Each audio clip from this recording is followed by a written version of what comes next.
probando sonido. Ahí. Bienvenido. Gracias Está por bien. acudir a la cita. Imagino que tienes muchas preguntas.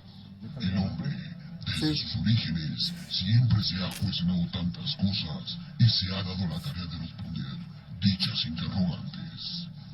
¿Sabes? En la búsqueda de las veritas del universo, el hombre ha creado dioses, religiones y ciencias. Vayamos pues en busca de la sabiduría y el conocimiento.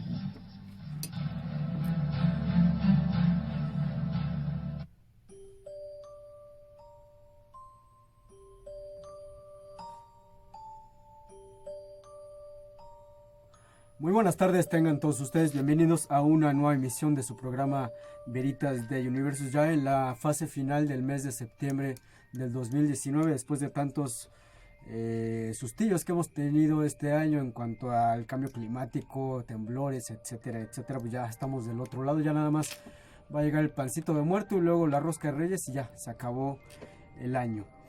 En esta ocasión vamos a estar hablando de un tema que yo ya venía planeando. De hecho, voy a tener una invitada, ella es colaboradora también de un programa aquí de Circo Volador Radio. Me refiero a la psicóloga y terapeuta, la señorita Montserrat Camacho. Entonces ella ahorita viene en camino, ya saben, el tráfico de la condenada ciudad. De hecho, cuando yo venía para acá estaba lloviendo, salgo del metro y ya estaba el condenado sol.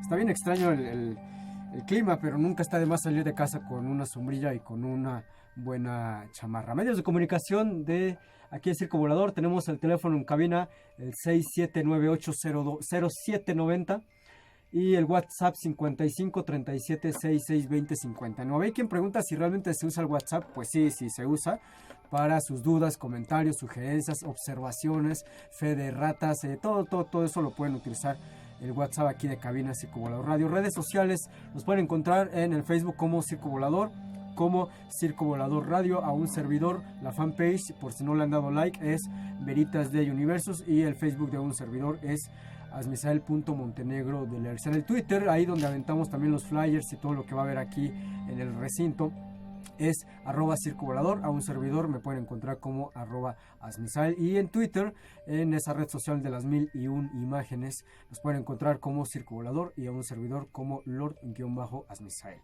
Pues bien, como les comentaba, este tema ya se ha venido planeando un poco más de un mes, recabando la información y también cuadrando un tanto la agenda con nuestra invitada del día de hoy. Vamos a estar hablando de lo que es el caso de la psicopatía o de niños asesinos, y específicamente de un caso que conmocionó a todo el pueblo norteamericano a finales y principios de los 90 del siglo pasado. Pero ¿qué les parece si antes de entrar en materia y dando oportunidad también de que ya vaya llegando nuestra invitada, nos vamos con una rolita? Esto que vamos a escuchar corre a cargo de una banda que se llama Skillet y esto se llama Monster. Vamos comenzando apenas, no se me muevan de donde están.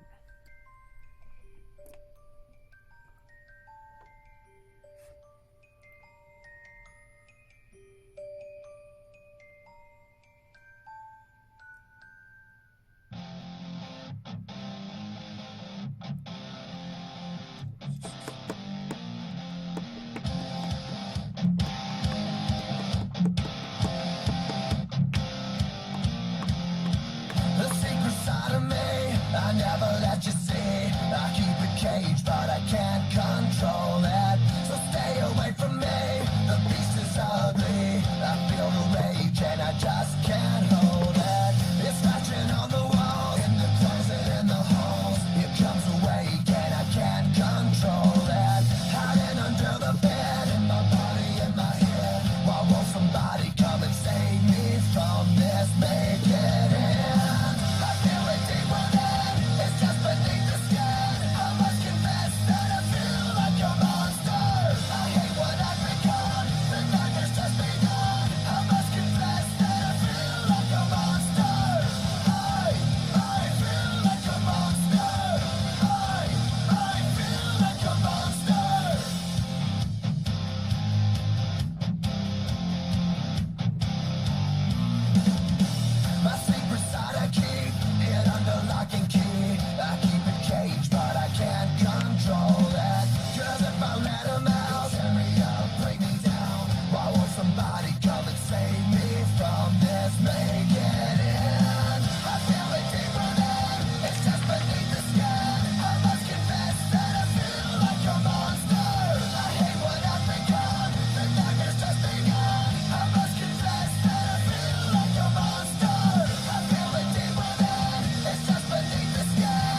like a monster.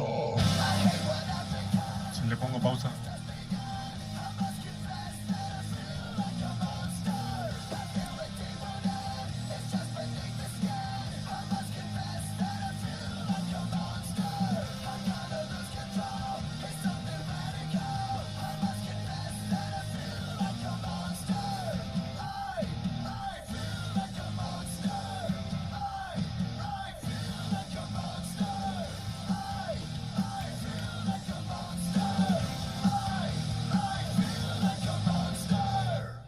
Estás escuchando Veritas de Universus, un programa donde se busca la verdad del universo.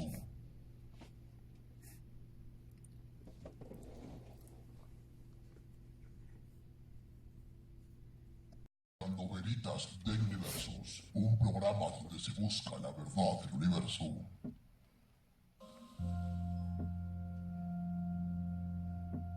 Muy bien, ya estamos de regreso.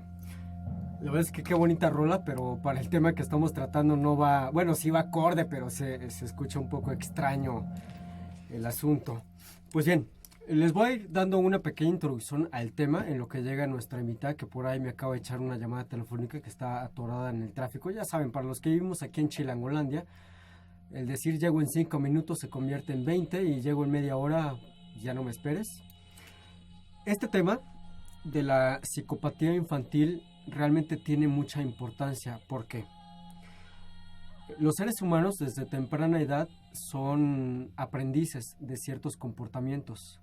Y no nada más de comportamientos, sino que también a temprana edad uno como padre, como tío, como persona que está al lado de estos infantes, se puede ir dando cuenta del comportamiento y también de las emociones o sentimientos que tienen estos niños. Hay que destacar que una psicopatía se puede dar a temprana edad, pero también en una edad adolescente, e incluso ha habido casos en los que esta psicopatía aparece ya en una edad adulta. Pero es bastante importante ir reconociendo en qué consisten estos focos rojos, estas alertas específicamente en infantes, para en determinado momento llegar a una adolescencia, a una pubertad, a una edad adulta, y que se pueda ser tratada con anticipación. La psicopatía representa actualmente uno de los trastornos psiquiátricos más devastadores de la actualidad. No solo por la gravedad o la violencia que pudiese llevar cada una de estas conductas, sino también porque exige la utilización de un amplio rasgo de servicios, desde un sistema penitenciario, por ejemplo, y judicial, a incluso lo que es la psicología infantil o la terapia infantil. Robert Hurt, uno de los mayores expertos internacionales en el campo de la psicopatía infantil, ha descrito a los psicópatas como depredadores de su propia especie, que utilizan el encanto, la manipulación y la violencia para controlar a los demás y satisfacer sus propias necesidades. Hablando específicamente de infantes, nosotros podremos preguntarles, bueno, ¿qué necesidades o qué conductas necesitaría satisfacer un niño de 5, 6, 7, 10 años, 12 años? Pues bien, esto viene, como les comentaba, desde temprana edad, desde que un niño hace un berrinche porque no se le compra un juguete, porque no se le deja ver un programa de televisión, porque no se le deja ver una película. Antiguamente, bueno, unos años para atrás se pensaba que simplemente era un berrinche, ¿no? Que el niño se privaba, lloraba, pataleaba, etc. Pero en el caso específico de niños que ya traen en el ADN, en la sangre, una psicopatía que se puede desarrollar en algo violento, pues son focos rojos que nosotros tenemos que ver. El hecho de que al niño, cuando se le niegue un servicio, se le niegue una compensación, un obsequio, etc., la manera en la que reacciona tiene mucho que ver en lo que puede llegar a suceder más adelante, o en la manera en la que este niño puede reaccionar, no solamente con los padres, con los hermanos, primos o incluso en el colegio. Estos niños, es decir, que ya tienen una psicopatía, son faltos de conciencia y de sentimientos hacia los demás. ya que toman con extraordinaria sangre fría sus acciones, violando las normas y expectativas sociales sin el menor resentimiento de culpa o remordimiento. Es difícil, sí, es difícil saber qué niño tiene una psicopatía que la está de cierto modo controlando y más adelante la va a desarrollar para finalmente saber manipularla, y por ello es que hay que estar tan al pendiente de ello.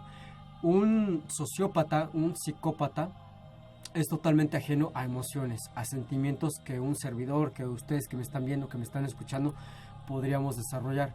No es que no sientan abiertamente, es que no pueden sentir, no sienten empatía al ver a una persona llorar, al ver a una persona alegre, al ver a una persona fallecida, por ejemplo. Pero estos personajes, estas personas que desarrollan una psicopatía, una sociopatía, han aprendido a enmascarar el hecho de que no puedan ellos sentir. Hay niños, adolescentes, que pueden llegar a sonreír, que pueden llegar a llorar incluso, pero simplemente para seguir con esa mascarada. No es realmente que lo puedan sentir. A final del día o a final del acto simplemente se limpian las lágrimas y continúan con su vida totalmente ajena a las emociones y sentimientos de quienes le rodean. Hay muchas teorías y de hecho ha sido objeto de investigación de lo que es una psicopatía, una sociopatía, si realmente se nace, si se aprende, si se desarrolla, si se queda encapsulada hasta que llega un momento en el que algo sumamente traumático sucede con estas personas y que es lo que a final de cuentas pues terminaría detonándola, como en el caso que vamos a platicar un poquito más adelante cuando llegue nuestra invitada Montserrat Camacho, un caso muy específico de la pequeña niña Beth, esta niña que sufrió abandono, que sufrió maltrato desde una edad muy muy temprana, entre 5 y 6 años, y para cuando ella contaba entre 8 y 10 años, esta psicopatía ya la había desarrollado abiertamente.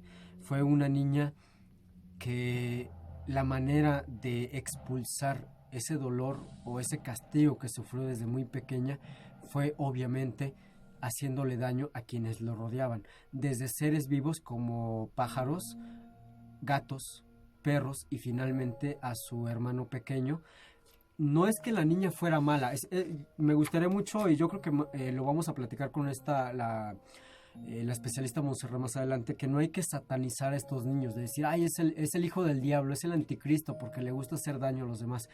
Es que estas personas no son realmente conscientes de que están ejerciendo un daño al pellizcar, al morder, al golpear e incluso al hacer tocamientos sexuales totalmente indebidos hacia su edad. Lo que sucede aquí es que ellos no son conscientes de que lo que están haciendo está mal. Al no ser ellos conscientes, al no reconocer esa diferencia entre el bien y el mal, ellos actúan de esa forma como si, entre comillas, fuera una forma normal, es decir, lastimar a las demás personas porque a ellos de cierta forma los trataron así y a su vez ellos tienen que comportarse de esa forma. Uno de los primeros temas que se tienen que abordar a la hora de hablar de una psicopatía infantojuvenil, es decir, estamos hablando de niños entre 5 años hasta los 12, 13 años aproximadamente, es un debate totalmente existencial que se ha venido arrastrando entre muchos y diferentes psicólogos y terapeutas familiares e infantiles.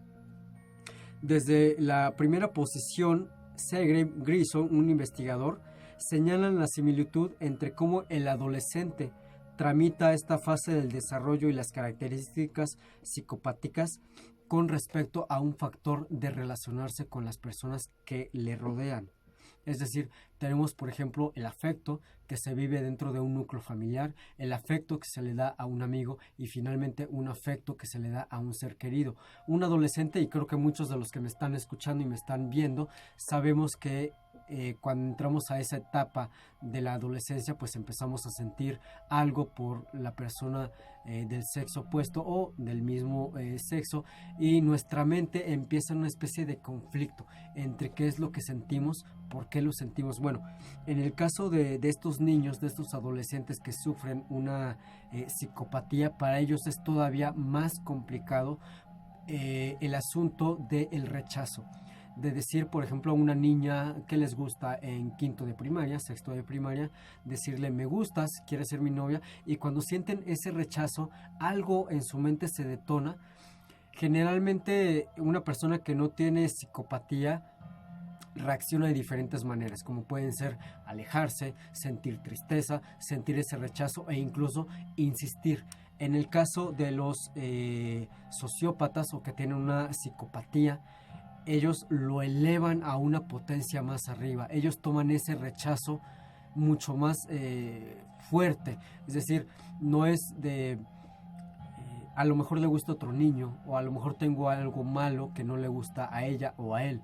Ellos lo ven como me odia, me aborrece, pero yo la amo, pero yo la quiero. Y básicamente ahí entraría ese viejo adagio de si no es para mí, no es para nadie.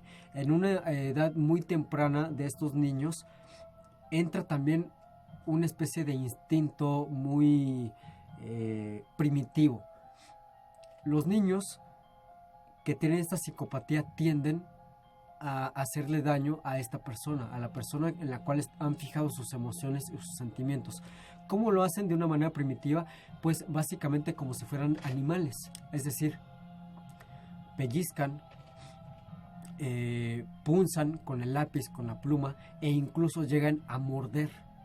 ¿Por qué muerden? Es una especie muy primitiva de, digamos que de marcar territorio, es decir, en su mente piensan que si los muerden y que si llevan esa marca, nadie más se les debe o se les puede acercar, y esa persona simplemente es para ella. Es un trastorno que no solamente afecta a niños, es decir, es un trastorno que se puede ver desde muy temprana edad, pero también lo hemos visto en innumerables asesinos seriales que empiezan a delinquir desde una edad adulta. El marcar a sus víctimas con mordeduras, con pellizcos, con quemadas de cigarrillos, es decir, con algún objeto que les pueda crear una marca para hacerlas propias, como una especie de tal cual un objeto del cual nadie más puede utilizarlo, o nadie más puede verlo, o nadie más puede poseerlo.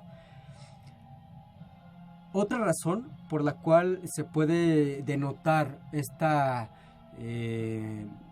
psicopatía a muy temprana edad, más allá de las emociones que pueden generar, porque les he comentado, un niño que es psicópata o que desarrolla una psicopatía es sumamente inteligente. Puede llegar a ocultar eso que él sabe que no pueden sentir los demás o que no es normal en otras personas, pero desarrolla otras barreras, vamos a llamarlo, otros escudos para que los que le rodean no se den cuenta. Pero hay reglas en este estudio psicopático que son, digamos, irrompibles, que no se pueden pasar por alto. Una de ellas, y es creo que yo considero que es de las más importantes, es de que a ellos les gusta ser el centro de atracción, el centro de atención, que en cuanto ellos hacen algo, quieren que sepan quién es, pero obviamente al tratarse de algo malvado o algo que no está bien conforme a reglas perdón, o lineamientos sociales, ellos encuentran la manera de disfrazarlo de cierto modo. Es decir, les gusta que sepan qué hicieron, pero son lo suficientemente listos para que no se descubra que ellos lo han hecho. Ha habido casos innumerables de asesinos seriales en los que después de cometer el asesinato, la violación, la vejación, etc., estos criminales regresan a la escena del crimen. A veces con la misma ropa, a veces con otra ropa, con una gorra, con anteojos, pero les gusta ver cómo la gente mira con asombro sus crímenes, cómo la policía acordona el área, cómo empiezan a interrogar a testigos, y ellos pasan a ser un espectador más, como diríamos aquí en México, un baboso más en la escena del crimen, ¿no? Que está tomando fotos, video, morboseando. Pero a ellos les gusta esa atención, que a final de cuentas no se les da abiertamente de decir él fue, pero sienten esa tensión de decir, él está hablando de que se apuñaló tantas veces, se le disparó, se le asfixió, y de esta forma ellos también van aprendiendo para futuros crímenes, para ir perfeccionando sus crímenes, para que no se les pueda apresar. Ahora bien, ¿qué es lo que pasa cuando un padre de familia, cuando un profesor de escuela empieza a detectar estas manías, estas conductas psicópatas en un infante? Bueno, hay que llevarle a cabo algunos exámenes. Algunos de ellos son sumamente fáciles, como relación entre imágenes, relación de palabras, y ya más adelante pues se habla de tomografías, etcétera, para ver si su cerebro funciona de una manera entre comillas normal, o si su cerebro ante ciertas imágenes o sonidos se prenden o se apagan estas zonas que en una persona normal funcionaría de otro modo. Resulta un poco complicado porque la verdad es que esto va muy de la mano con la educación que se lleva a cabo en casa. Lamentablemente se ha perdido mucho vamos a decir, la mano dura en casa. De que si un niño cometía una atrocidad como por ejemplo matar un pajarito, una paloma, antes se sabía que él estaba mal, ¿no? Que no era normal que el niño tomara un ave y que le arrancara la cabeza. Ahora, lamentablemente, se dice, es que está jugando, es que no sabe lo que hace, es que él no entiende que lo que está haciendo está mal.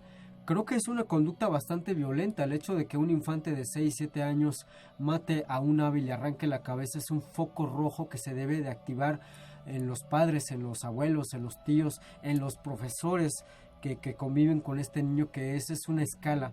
Se ha demostrado ya en infinidad de estudios que la mayoría de los asesinos seriales comienzan siempre lastimando seres vivos pequeños, hormigas, gusanos, cucarachas, y de ahí van escalando ese escalón de pasar a un ser vivo muy pequeño que posiblemente no puede lanzar un grito de dolor, de tristeza, a pasar a un ser como un gato, como un perro, y de ese ser vivo pasan ya a una persona.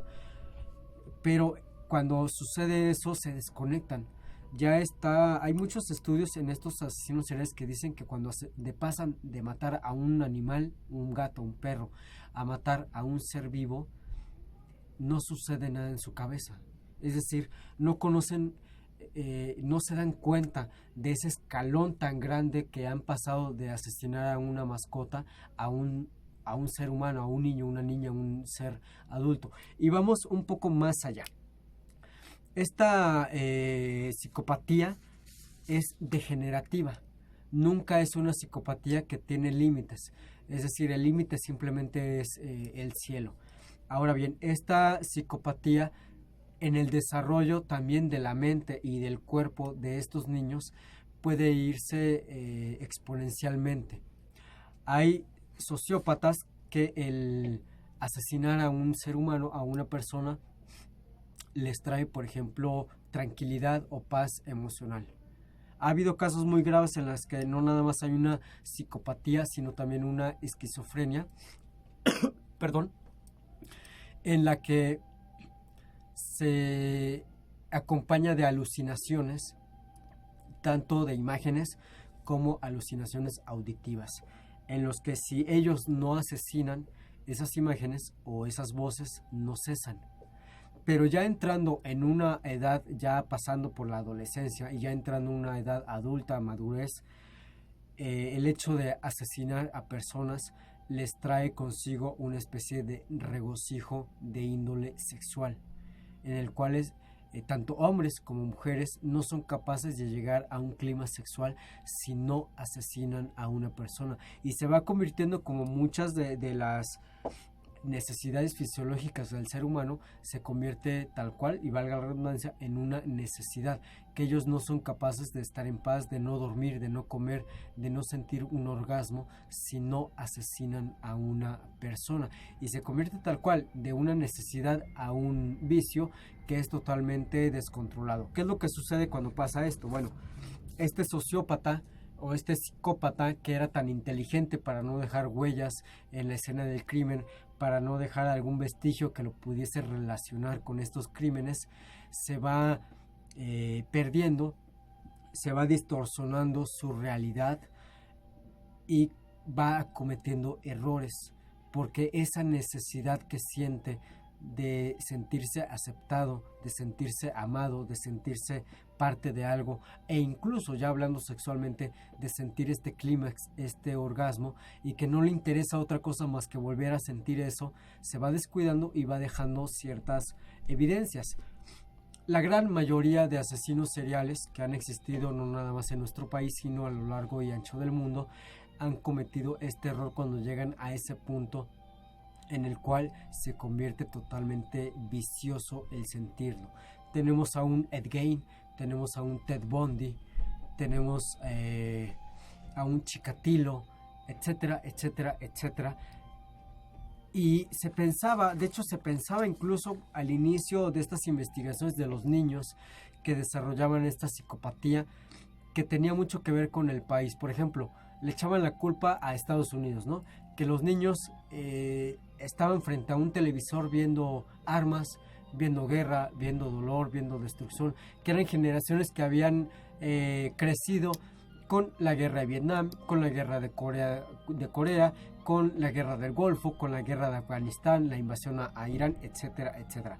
Pero asesinos seriales no solamente ha habido en Norteamérica, han habido asesinos seriales muy tristemente célebres, por ejemplo, en Japón, en China, en Alemania, en Budapest, y también aquí en nuestro país. En algunos programas hemos hablado bastante de estos asesinos seriales que son, no sé por qué, pero creo que la tasa se rige más en femenino que en masculino.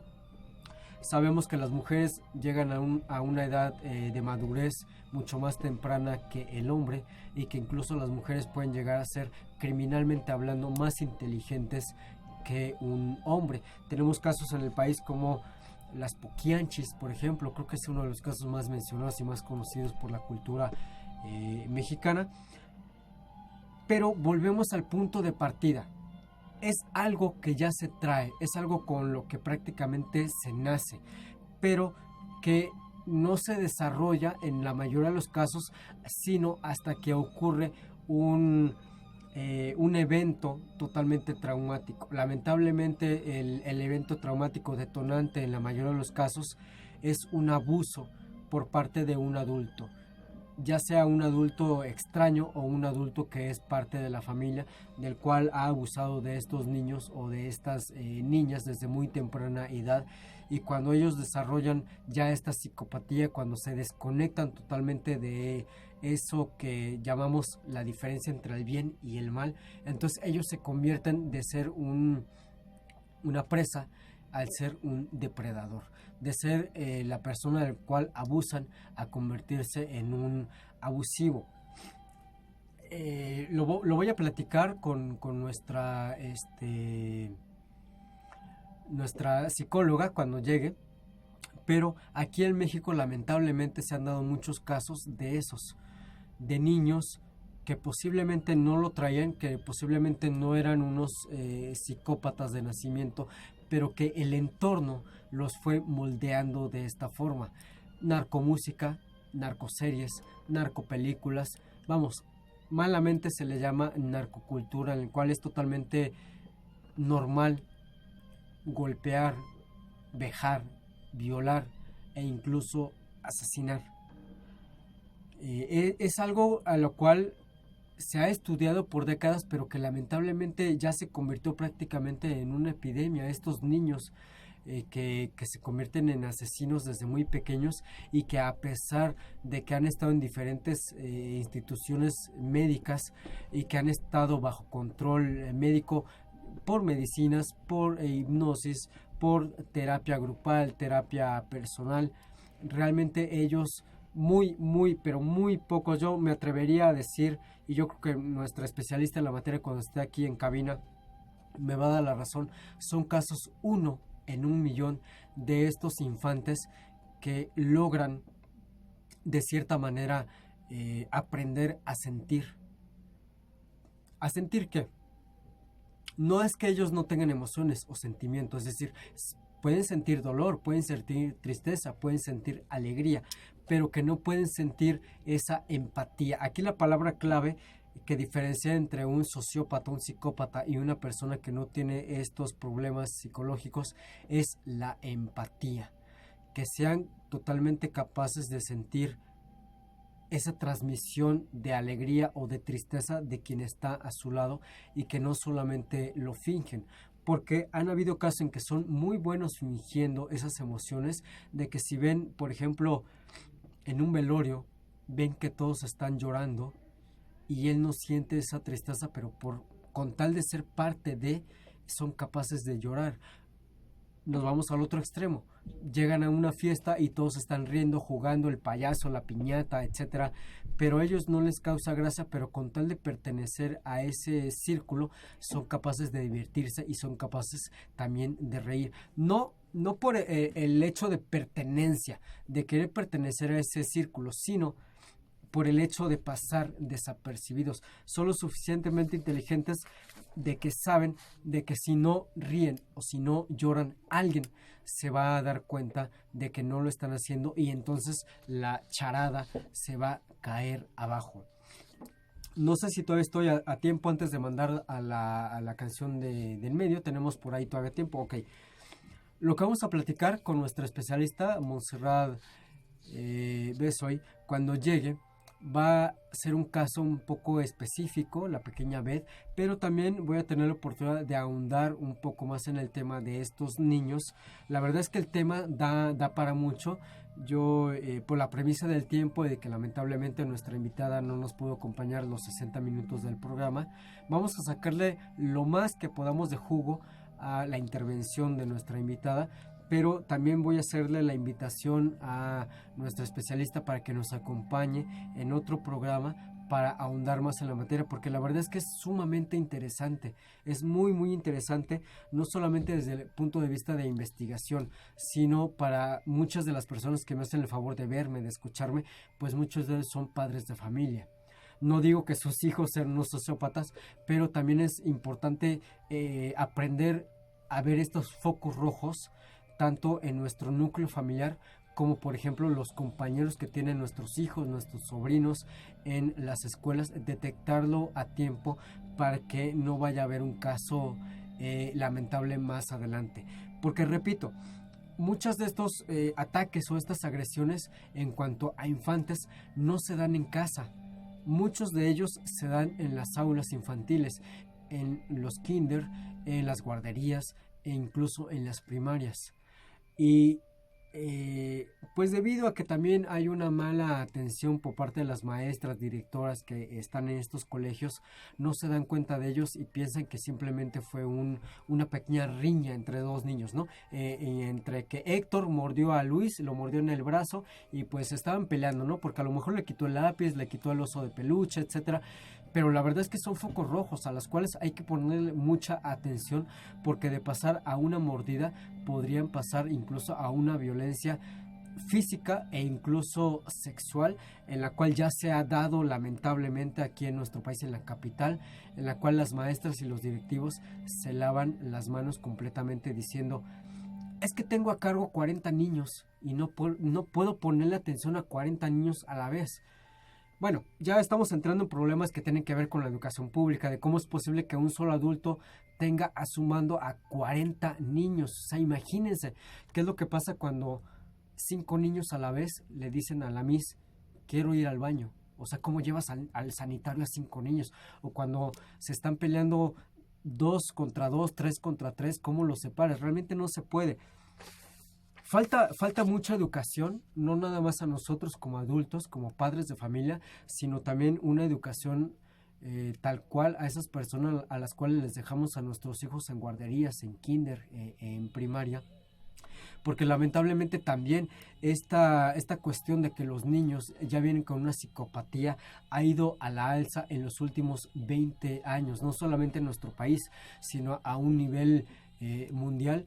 Por eso es que es tan importante reconocer estos síntomas, ver esos focos rojos que se van prendiendo cada vez más y más y más. Ya estamos un poquito, creo que ya es la media, ya estamos a tiempo para ir a la... Tenemos 2 minutos todavía. No, ya estamos, ok. Pues, ¿qué les parece si nos vamos con esta canción que corre a cargo una banda de New Metal que se llama Here to Say y realmente retrata cómo es el ausentismo de padres de un adulto y cómo la televisión, los videojuegos, las series de televisión se encargan de educar a estos niños y de cierto modo detonar estas psicopatías? Esto es Veritas de Universos, vamos a la mitad del programa, no se me muevan de donde están, regresamos con más. Hagamos una pequeña pausa para encender un cigarrillo, beber un poco de vino o simplemente despejar la mente.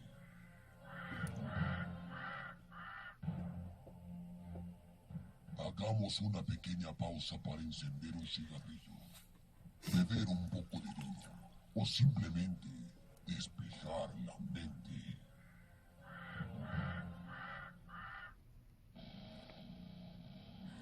Bueno, pues por ahí creo que ya me avisaron que ya llegó la especialista. Entonces los voy a dejar con un pedacito de la rola. Ahorita me pongo de acuerdo con ella. En cuanto acabe la canción, regresamos ya por fin con la compañía de ella para que nos aporte, pues desde su punto de vista, no nada más terapéutico, psicoterapéutico, sino los casos que a ella le han tocado vivir y que le han tocado también, pues de cierta manera, pues llevar a cabo.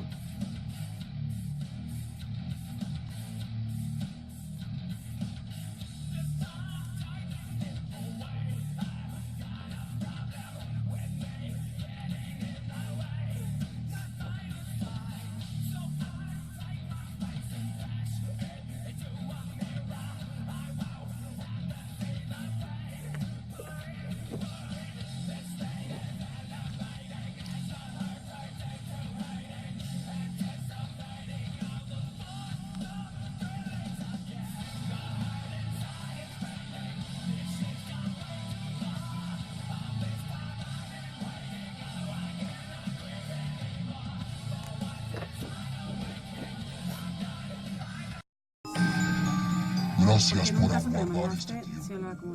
Continuamos entonces. Sí, el segundo era psicosis, el de la niña era una psicopatía disociativa, en la cual ella no tenía entendimiento, no sabía que estaba bien y que estaba mal.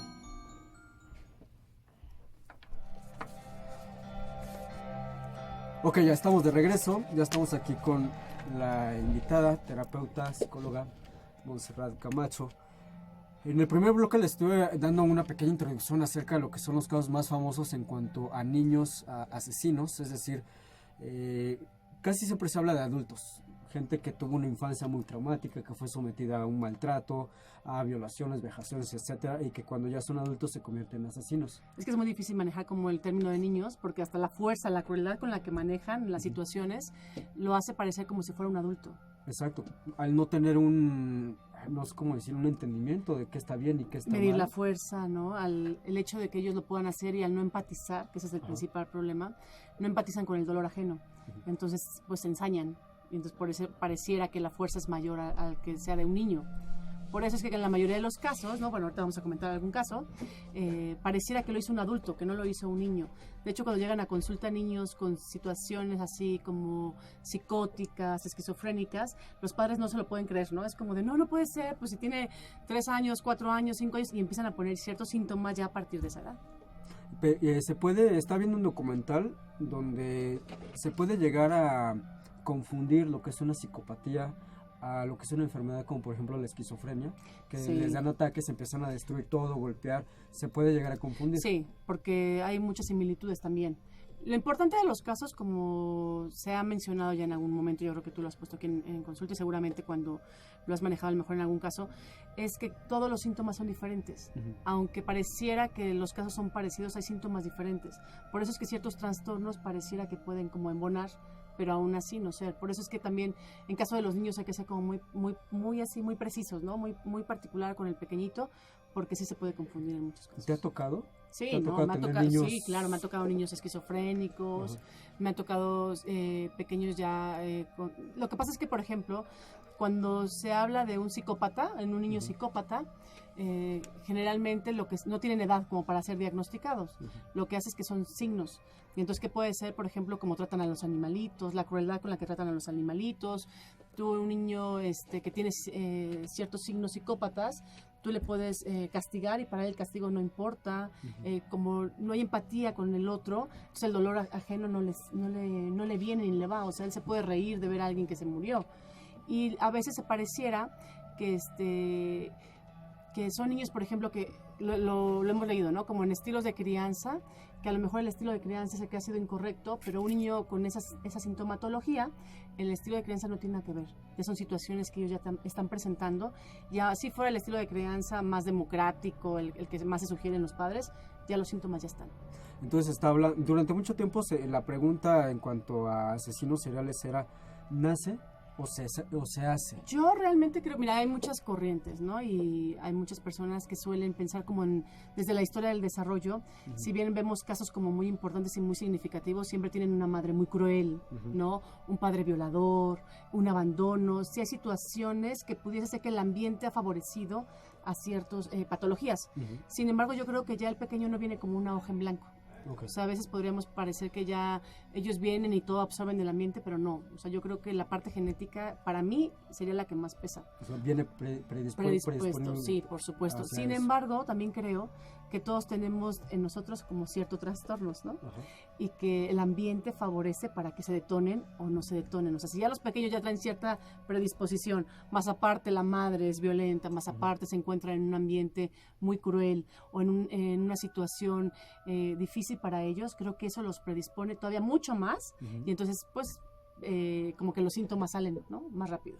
Bueno, en el caso específico de este tema, que es bastante interesante, que de hecho, como mencioné al principio, conmocionó a los Estados Unidos a finales de los 80, principios de los 90, porque ya se había encontrado en este centro que está en Chicago para el maltrato infantil, se habían encontrado con varios casos de niños maltratados y también niños maltratadores.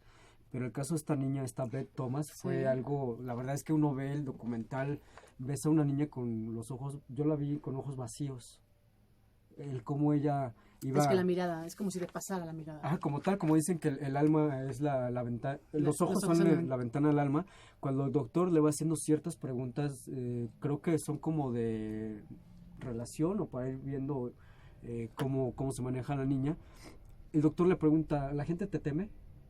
Y ella le dice, sí, pero la niña está jugando, ¿no? O sea, la niña ni siquiera está así sentada con mirada macabra, no, la niña dice, sí, me tienen miedo. ¿Quién te tiene miedo? Mis papás. ¿Y por qué te tienen miedo? Porque quiero matarlos. Y entonces dices, güey. Claro, porque esa es una conducta muy propia, fíjate. A ellos les gusta saberse protagonistas, o sea, les gusta saberse que son los responsables. Por eso en la mayoría de los casos de pequeños que agreden a otros niños, que matan, y hasta dejan las marcas, ¿no? Como su firma. Ajá, como su firma, o como ponen ciertas pistas como de yo fui, ¿no? Hay gente hay chiquillos que se han visto, por ejemplo, en estos casos tan nombrados en Estados Unidos, que ellos dicen, yo fui el asesino. Entonces todos como, no puede ser que un pequeño haya hecho eso, ¿no? Lo que hablábamos al principio. Pero sí, porque a ellos les gusta que sepan que ellos fueron los asesinos, que la gente justo les tema. Y a veces pareciera, ¿no? Que vamos por la calle y queremos ver como al niño sádico que te ve así espantosamente y como que esos fueran los que traen como ciertas patologías, y justo no es eso. Es gente que está como muy metida en su mundo porque le cuesta trabajo conectar con el otro, le cuesta trabajo conectar con el ambiente, le cuesta trabajo conectar y empatizar con el ser humano. Por eso es que están muy metidos en su rol. Pero también es parte de la psicopatía, el adaptarse al entorno. Sí, un psicópata no lo logra. Sí, no lo logra y son crueles. Ok. Esta niña, este caso de la pequeña Beth, pues los padres ya la llevan a esta clínica en Chicago para el maltrato infantil. No para atender a niños con maltrato, sino a niños maltratadores. pero ya cuando las cosas ya han escalado mucho, al grado en que a la niña la tienen que encerrar de noche, porque si no en la noche va y le clava alfileres a su hermano pequeño, lo rasguña, lo muerde, lo golpea. O sea, ya llega a ese extremo de violencia que los papás dicen, ya no podemos. O sea, y obviamente no la podemos tener encerrada 24 horas ni estar al cuidado de ella.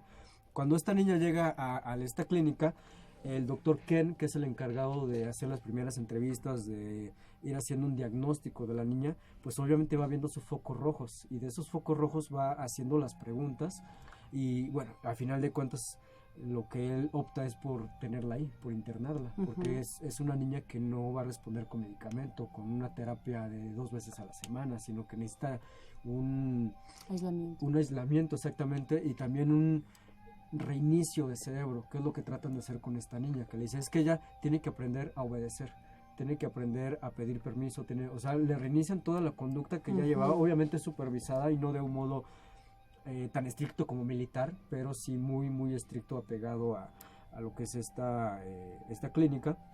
A mí me sorprendió mucho que la niña responde. No sé si tú en estos casos que has tenido de estos niños has visto cambios así tan asombrosos. ¿Significativos? No. Creo que tampoco tenemos como mucho en los medios, tal vez, porque la gente suele espantarse. O sea, los papás, por ejemplo, a mí que me han llegado niños ya con ciertos síntomas psicópatas o con ciertos síntomas de esquizofrenia, de alucinaciones, ¿no? Con rollos así, los papás le dicen, no le digas ni siquiera que viste la sombra, ¿ya sabes? No le digas que golpeaste a tu hermanito, dile que te sientes mal por pegarle a tu hermanito. Me ha tocado pacientes que llegan y, por ejemplo, se les hace una gracia a los papás decir, aventó al perrito por la ventana, le pasó la llanta al perrito. Ese es un síntoma importante, porque obviamente habla de un maltrato hacia un ser humano, hacia un ser vivo, ¿no? Sí. Y que eso invariablemente lo va a poder repetir con un ser humano. Lo va a escalar en determinado momento, porque ya está más que comprobado que cada uno de los asesinos seriales a lo largo de la historia comenzaron con animales pequeños, es decir, una ave, un pichón. Incluso la niña habla precisamente de eso, que ella comenzó matando pajaritos, quitó unos pajaritos de un nido, y de ahí ya comenzó a hacerle daño al perro de la familia, y del perro de la familia a hacerle daño a su hermano. Y el plan de la niña básicamente era matar a los padres, porque me recuerdo lo que mencionas de que les gusta que uno sepa que ellos lo están haciendo, que le reconozcan. Exacto, cuando empiezan a desaparecer cuchillos de la cocina y la mamá le pregunta y le dice, bueno, de hecho ni siquiera le pregunta a la niña va con la mamá y le dice, ¿y cómo eran los cuchillos que perdiste? Siendo que la mamá no había comentado nada con la niña, y era un cuchillo así largo y con un mango y que nada más se reía, o sea, y ahí fue cuando dijo, esta niña en cualquier chico rato nos degolla, ¿no? Nos apuñala mientras dormimos. Porque una respuesta del ser humano es saber que yo te estoy lastimando y veo tu cara de dolor y hay una empatía. Y yo puedo saber que te estoy lastimando, por eso es que puedo medir el dolor. Pero estos chicos no, o sea, te pueden estar y tú puedes poner tu cara de dolor y ellos como no empatizan, no pueden ponerse en tus zapatos, pues entonces no lo sienten. No paran. No paran y siguen y por eso pues se da tantos asesinatos, ¿no? De esa forma. Sí, incluso aquí en nuestro país, lamentablemente el año pasado se dieron varios casos de niños jugando y bueno, es que también tiene mucho que ver la canción que pusimos a la mitad del programa, que se llama Here to Say, ella dice, es una banda que se llama Korn.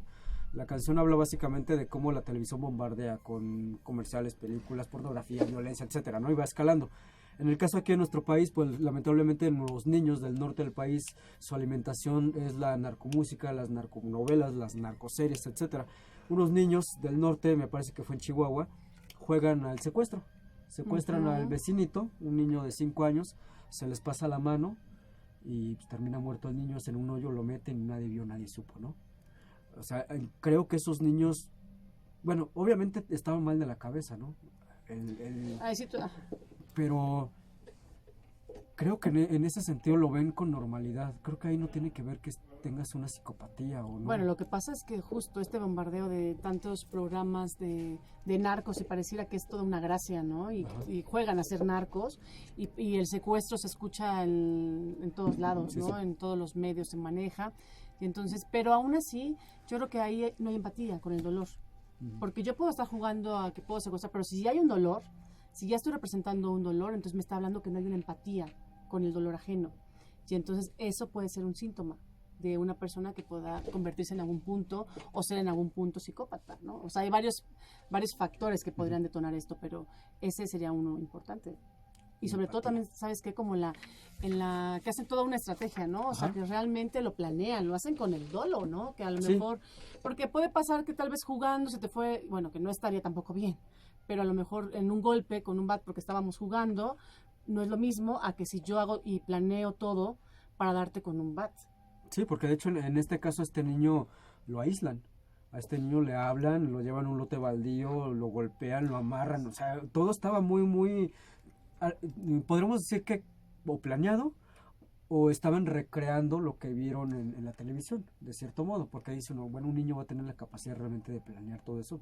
Necesitaría tener una mente muy maquiavélica para ¿Sabes también qué pasa? planearlo. Como, por eso cada caso es importante verlo como muy separado, ¿no? Pero en estas alucinaciones, tal vez visuales, auditivas, ya sabes que vocecitas que hablan, hay gente que se clava, por ejemplo, mucho con una canción y en esa canción los videojuegos que están espantosos, Sí, sí, creo sí. que eso es lo que marca hoy en día a los pequeños, porque tú llegas a la casa y casi tu hijo te puede decir, mamá, y te pone casi el cuchillo, y tú dices, no, y en realidad no es que te quiera matar, pero es que a lo mejor lo vio en el videojuego, le parece muy gracioso, y como que quieren ir a más. Entonces sí hay que tener como mucho cuidado, como a qué edades pueden hacer jugar ciertos videojuegos, Exacto. a qué edades pueden meterse a lo mejor en las redes, porque no es válido que, por ejemplo, un pequeñito de menos de 11 años tenga Facebook, tenga acceso a internet tan fácil. Y yo sé que a veces como papás es difícil limitarlos un poco, porque tú les pones el celular y tampoco te imaginas que el pequeño ya va a estar buscando como páginas que puedan ser agresivas, pero de verdad es que sí lo hacen, ¿eh? Y es Y muy entonces, fácil. muy Es fácil. muy fácil. La información está súper fácil, no te piden nada para acceder a la información y eso creo que está representando un gran riesgo para los pequeños, porque al final eso combinado con el ambiente de lo que estamos viviendo como en sociedad, más su dinámica familiar, pues creo que cada vez va a haber menos empatía hacia el ser humano. Cada vez menos porque hay menos contacto. Creo entonces que el caso de la pequeña Beth, el cambio tan impresionante que da es 1 en 1 millón, o Es muy difícil. es muy difícil Yo creo porque que es muy... de haber pasado de ser una niña que mataba animalitos, que le hacía daño a su hermano, que incluso ya comenzaba a hacerse daño a sí misma mediante tocamientos inapropiados para su edad, Sí, como de su cuerpo, ¿no? sí, De su cuerpo. lastimarse. Ella, pues podríamos decir que se rehabilita o le cambian el chip o le resetean el disco duro. Ella ahora tendrá unos 35 años más o menos, sí, como 30 años. Actualmente ella se dedica a dar conferencias a lo largo de Estados Unidos, es enfermera. Entonces, es un polo y otro, ¿no? ¿Cómo pasa de ser una niña que agredía a personas, que trataba de matar a sus padres, a ser una persona que ahora cuida a personas, cuida a extraños? Pero bueno, siempre va a ser como un factor de riesgo. Exacto. Porque en cualquier momento podría Podría detonarse. detonar, exacto. Y a veces pasa esto, que gente esquizofrénica, con psicosis, psicópatas, a veces los quitas de la dinámica familiar para que se puedan, pues de alguna manera incorporar otra vez, estar más tranquilos. Yo no podría decir que sanar, porque creo que esto no se sana, o sea, yo siento que no, pero a lo mejor que disminuya, por decirlo de alguna forma, o que pueda tener otro tipo de recursos en la vida, pero cuando regresan a su ambiente, cuando regresan a la dinámica familiar, esa dinámica familiar los vuelve a convertir en lo que habían sido. Exacto. Entonces es muy difícil. Es muy difícil que la gente como que se regenere, como que sane en este sentido y regrese a su dinámica familiar. Entonces es algo tratable, pero no curable. No es curable. O sea, No hay- realmente... no existe una cura bueno, por la mira, psicopatía. ya sabes que siempre se van a manejar ciertas afirmaciones o contradicciones, ¿no? Siempre va a haber autores que manejen una cosa o manejen otra. Yo siento que es algo que tendrías que estar siempre como en el test de trabajo, porque en cualquier forma se puede detonar. Es como un rasgo obsesivo, ¿no? A lo mejor en este momento disminuye, pero en algún punto de mi vida puede volver a detonar. Entonces sí tendría que estar como en un tratamiento psiquiátrico, en un tratamiento bajo supervisión, sobre todo cuando son pequeños, porque algo que es bien importante es que no duermen bien, no duermen adecuadamente, no tienen esta parte del sueño como tendría que ser, y eso hace que no les repare. O sea, gente que presenta este tipo de síntomas generalmente no duerme. Entonces, para los padres es sumamente desgastante porque tienen que estarlos vigilando, cuidando todo el tiempo, porque en algún momento agarran un cuchillo, porque en algún momento hacen daño a ellos mismos o a alguno de los familiares. Y ¿sabes qué es lo que yo creo que es como más triste tal vez como en las familias? Porque un caso así es en una familia, pues imagina todo lo que desmorona en la familia. Que a veces los padres volcan toda su atención sobre el hijo que está así, con ese síntoma, y se olvidan de los otros. Ajá. Y van creando una especie de resentimiento hacia el hermano, Y hacia enfermamos los padres. a todos. Exacto. se enferman todos o posiblemente el papá se harta de la situación y se va de casa, o la mamá se harta de la situación, se va de casa, le deja el paquete al otro cónyuge y la familia se desfragmenta, se desmorona, se cae a pedazos. Es muy interesante este tema, escalofriante también. Si vas analizando cada uno de ellos, vas viendo cómo funciona, cómo creemos que funciona la mente humana, porque realmente aún no hemos alcanzado a comprender totalmente cómo funciona, qué puede o no detonar un trastorno. Ha habido gente que nunca tuvo problemas en su vida, que nunca tuvo un pleito ni familiar, ni en la escuela, etcétera, y un día de la nada saca el arma y empieza a matar a medio mundo. Y que lo presenta, ¿no? Es muy delicado, muy... ¿cómo decirlo? Da miedo, la verdad es que da miedo. Hay una película que se llama Tenemos que hablar de Kevin, no sé si la has visto en algún momento. Habla de un chico que justo comete un asesinato igual en Estados Unidos y a muchos chicos de preparatorio y todo este rollo, y habla justo de la dinámica que tenía el pequeño con la madre, en donde la madre no ponía límites, en donde la madre lo escuchaba llorar y de plano hay una escena que me encanta de la película, que se pone donde había más ruido, como una constructora, ¿no? Así como maquinaria para construir, y se pone ella ahí y pone ahí al bebé como, prefiero escuchar esto a escucharte a ti. Entonces, como en estos vínculos, Sí. por eso sí creo, pero, o sea, que ya lo traen los pequeños, pero también creo que el ambiente favorece para que puedan detonarlo mucho más, porque tal vez en un ambiente, bueno, no tal vez, yo creo que un ambiente sano siempre va a favorecer, ¿no? Pero aún así, como lo que tú mencionaste, hay ambientes muy sanos que dices, pero si los dos los crié igual, ¿no? Están igual, y de repente uno tiende a ser más agresivo, tiende a ser menos empático, tiende a empezar a subir, si empiezan todas estas conductas que no son correctas, ¿no? Disociativas en la sociedad, y entonces eso va generando, pues, que pueda haber mayor psicopatía en los pequeños. Exactamente. Bueno, pues ya el tiempo aquí apremia en cabina. Te dejo la invitación para que regresemos a otro programa, pero con otro tema. ¿Qué te parece? Me parece perfecto. O si le podemos dar seguimiento, todo va a depender de la gente, las dudas, comentarios, sugerencias que vayan a hacer en el podcast o para quienes van a estar viendo este video. Vamos a dejarlos con una última canción de una banda que se llama Lordi, y esto es Dead Dache. Iba a decir licenciada, perdón, la maldita costumbre, carajo. Dígame, doctor. Doctora, muchísimas gracias por haberme acompañado. Como mencionaba al principio, ella está también con una compañera aquí de Círculo Radio, Diana Camacho, en Mente Construcción, los días lunes a las 8 de la noche. ¿Tú vienes una vez al mes? Sí, más o menos una vez al mes, dependiendo como en tiempos, pero... Por lo general, como salgan los dados, se van tornando. Entonces, les agradezco muchísimo. Doctora, muchísimas gracias. Ingeniero, muchísimas gracias. Esto fue Veritas de Universus. Nos vemos, nos escuchamos dentro de una semanita. Gracias. Vamos a dejar tantito el video y ya lo cortamos. Mira, es que... ¿Se les hizo tarde, verdad?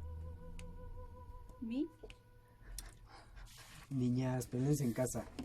En la casa arreglamos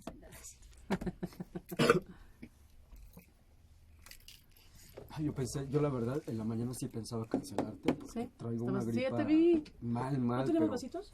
Ahorita vamos allá afuera. Soy chiquiriquis. De hecho, viene programa ahorita, entonces...